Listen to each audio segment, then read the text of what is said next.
এই বেডেই থাকে মানে? ও আল্লাহ, তো বিশাল কাহিনী। কি হয়েছে ভাই একটু বলেন তো? বাংলাগুলোতে ওই যে কূপ লাগছে, যেটা কাটতে গিয়ে তারপরে এখানে গিয়ে কূপ লাগছে। যারা গ্রামের মধ্যে এরকম ধরেন একজনের বাড়িতে আগুন দেয়, এরা তো যে কোনো সময় আপনার যে কোনো কর্মকাণ্ডই করতে পারে। মানুষ পুরাই মারার জন্যই তো আগুন দেয় মানুষ। কি বলছো? যা আজকে তো তেমন কিছু করলাম না, হুম, এরপরে বউ বাচ্চা বা ফ্যামিলি থাকতো না, সব নির্বংশ করে দেন। আমি খুবই আশ্চর্য হলাম। বুঝতে পারছেন কারা করছে?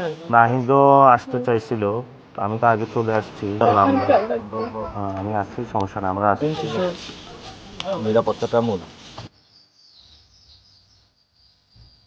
এটা তো আপনাকে মনে হয় অ্যাটাকের জন্য এটা করছে আর কি। কোনো রাস্তাঘাটও নেই। ভাই তো ভয়ে আপনি বাইরে ছিলেন। বাকিটা আমরা ওদিকে দেখতেছি, কথা বলবো। এই এলাকায় কোনো আওয়ামী লীগের বাসায় আক্রমণ হচ্ছে? এখন অন্যরা সরকার গঠন করছে, কিন্তু নিরাপত্তা তো সবাই নিশ্চিত করতে হবে। আমরা বলছি হলো আইন আদালত সবকিছু হলো দেখবে। এখন এমন একটা পর্যায়ে চলে আসছে, ওনারা আইন আদালত দেখে এখন বেশি সুযোগ পেয়ে যাচ্ছে। আমরা বলছি আইন বিচার করবে, আইন যেভাবে বলে ওইভাবে। এখন এটা একটা প্রত্যন্ত অঞ্চল, এই এলাকার তো সবাই আপনারা বাসিন্দা।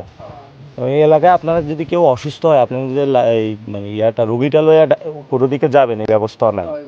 আমরা আমাদের জায়গা থেকে বিভিন্ন জায়গায় কথা বলবো না, যাতে এই জায়গাটা এমন একটা সমাধান হয় যাতে আপনারাও নিরাপদে থাকতে পারেন।